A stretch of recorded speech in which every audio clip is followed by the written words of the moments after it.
In this video, we will look at risk planning.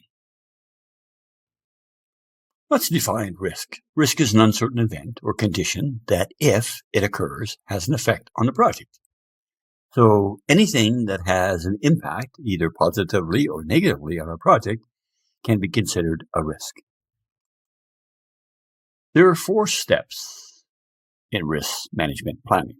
We call this the 4 steps of risk management process. First of all, you identify your risk. You must analyze your risk. You must come up with a plan for that risk.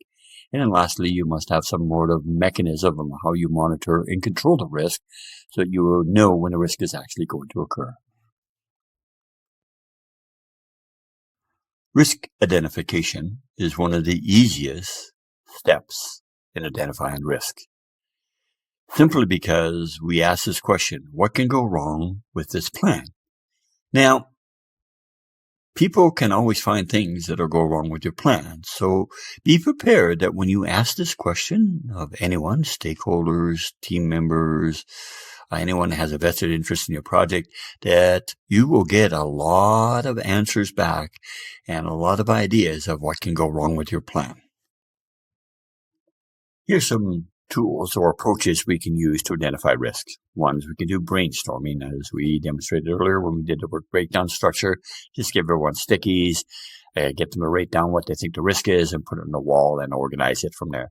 We can do interviews. We can do an interview one-on-one. We can do an interview with groups. We can interview departments. We can interview outside people and gather from them what they think the risks are to the project. The next thing is our assumptions. Every assumption that we rate in our project charter is in fact a risk because the assumption is written in a positive manner. So we're saying, for example, our budget is approved. The risk is our budget doesn't get approved. We can look at checklists, and we can buy checklists from organizations, especially if we're in a specialized area. Then we can get checklists from there, or we can create our own.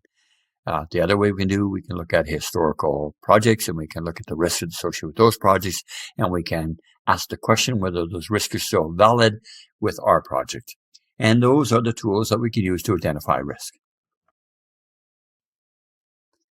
This is another template we use in project management just to record every risk that we have. And regardless of the risk, every risk should be recorded in a register.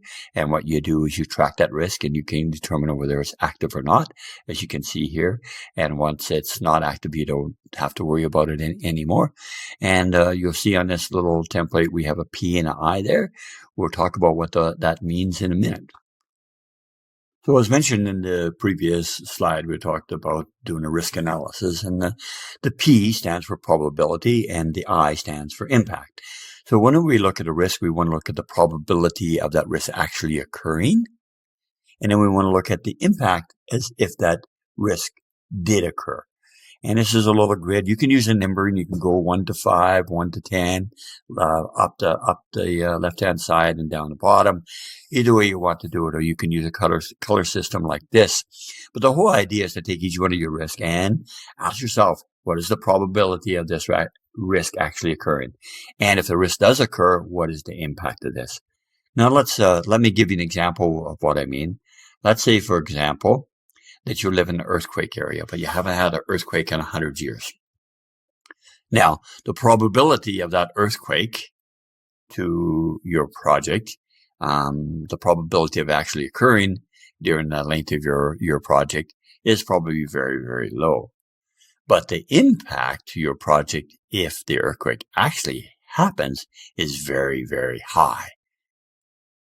So you can see by doing that you can see that the probability and impact are opposing each other. And what you really need to focus on, because you have so many risks, you need to really focus on the areas that are up in this quadrant, high impact and high probability. And we say when you have high impact and high probability, you should most definitely create a project response plan or risk response plan for those risks.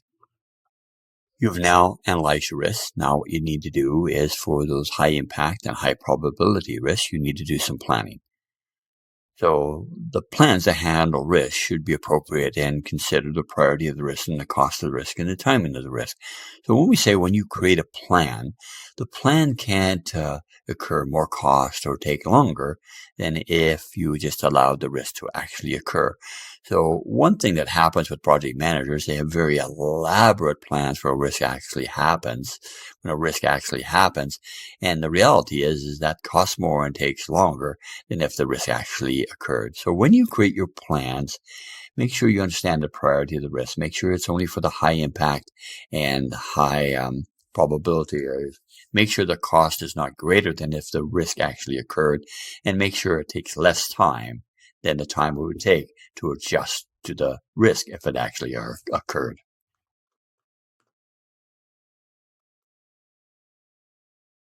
So now we're going to look at some common responses to how you do risk planning. You can do avoidance. Avoidance basically means don't do whatever that task was that's too risky. Just don't do it. Replace it with some other task. Yeah, next thing is transference, where you can actually transfer that risk from your area to some other area. An example of this, if you have something that requires specialized knowledge, but you don't actually have those skills in your area, what you do is you may hire a contractor to do that. And so therefore it's up to them to ensure that that task gets done correctly. Right? Now, just remember one important thing. Even though you transferred the risk over to the contractor, you're still responsible to make sure the contractor performs as per the contract. The next thing you do is mitigation. Mitigation is where you actually come up with a detailed plan of how you're going to overcome the risk and handle risk when it actually occurs. Or you can do what's called acceptance. You can just accept it, and you can say, okay, I'm going to accept this risk actively and produce a contingency. That means allocate funds, time, and energy to handle that risk. Or passively to say, well, we'll worry about it when it happens. So those are the keys that you can use to do risk planning.